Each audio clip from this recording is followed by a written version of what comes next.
Baik, selamat malam. Assalamualaikum warahmatullahi wabarakatuh. Berjumpa lagi dengan saya, Sahid Raharjo, dalam video panduan analisis data menggunakan program SPSS.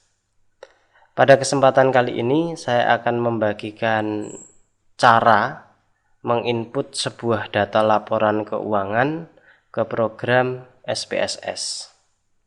Baik, kita mulai saja. Yang pertama adalah saya buka terlebih dahulu data laporan keuangannya.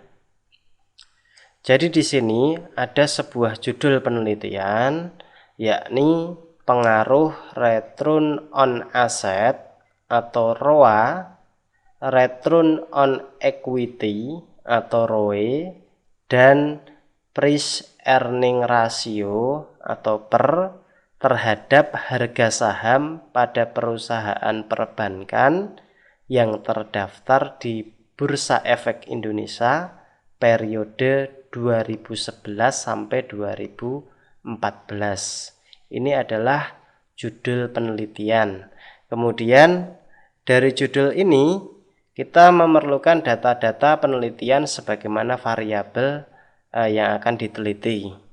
Adapun data penelitiannya atau data laporan keuangannya itu ini ya. Ini disebut dengan data sekunder atau data time series. Jadi time series itu adalah data runtut waktu. Jadi di sini kan periode yang diteliti kan mulai dari tahun 2011 sampai 2014. Oleh karena itu disebut dengan data time series.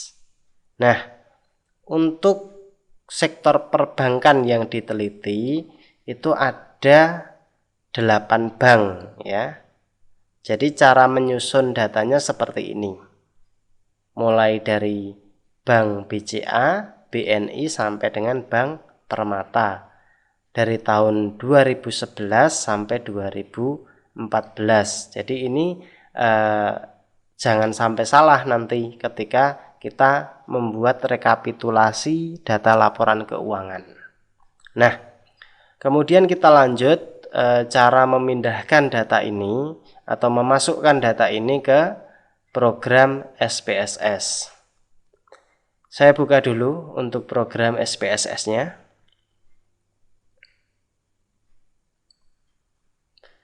Baik, ini adalah tampilan awal dari program SPSS. Kemudian langkah pertama saya klik data view.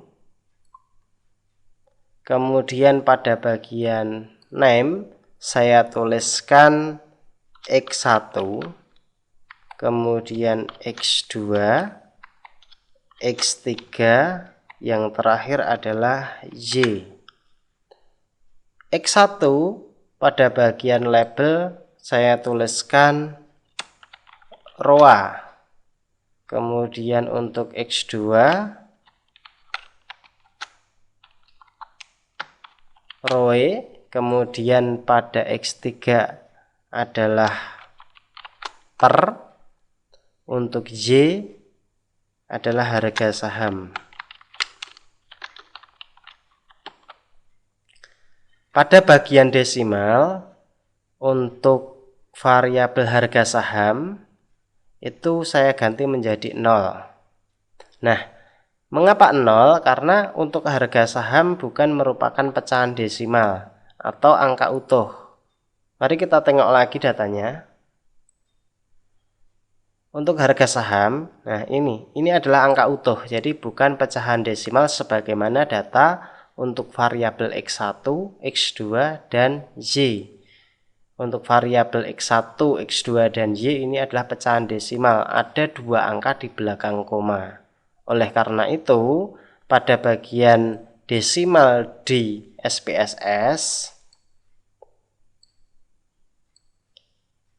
ini saya tuliskan 2, seperti itu. Kemudian untuk opsi yang lain atau pilihan yang lain, biarkan tetap default, jadi kita tidak perlu merubah apapun di sini. Langkah selanjutnya, saya klik data view. Baik, seperti ini. Kemudian kita akan memindahkan data yang ada di Excel tadi, data laporan keuangan, ke program SPSS ini. Caranya saya buka dulu untuk data laporan keuangan yang ada di Excel. Ini saya tinggal blok mulai dari angka yang pertama sampai dengan angka yang terakhir. Seperti ini. Kemudian saya pilih copy, lalu saya paste di program SPSS. Saya paste di sini. Baik, seperti ini cara menginput data ke program SPSS. Jangan lupa untuk save, simpan. Saya simpan di desktop, saya beri nama data laporan keuangan.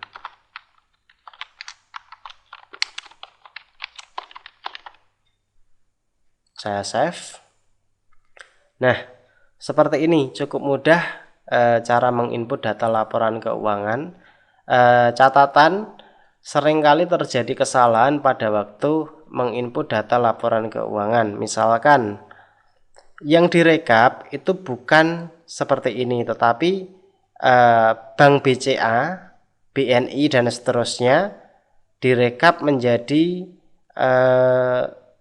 4 tahun. Jadi mulai dari tahun 2011, 2012 sampai 2014. Jadi hanya ada 4 sampel. Nah, itu kurang tepat. Jadi cara menginputnya adalah diurutkan seperti ini sampai ke bawah sesuai dengan sektor perbankan yang diteliti. Nah, sedikit tips untuk judul penelitian seperti ini, maka analisis yang dibutuhkan untuk menyelesaikan penelitian ini, yang pertama adalah uji asumsi klasik mencakup uji normalitas, uji multikolinearitas, uji heteroskedastisitas, dan uji autokorelasi. Baru setelah data itu lolos, maka kita bisa lanjut ke analisis regresi linier berganda. Baik, saya kira cukup sekian pembahasan kita kali ini.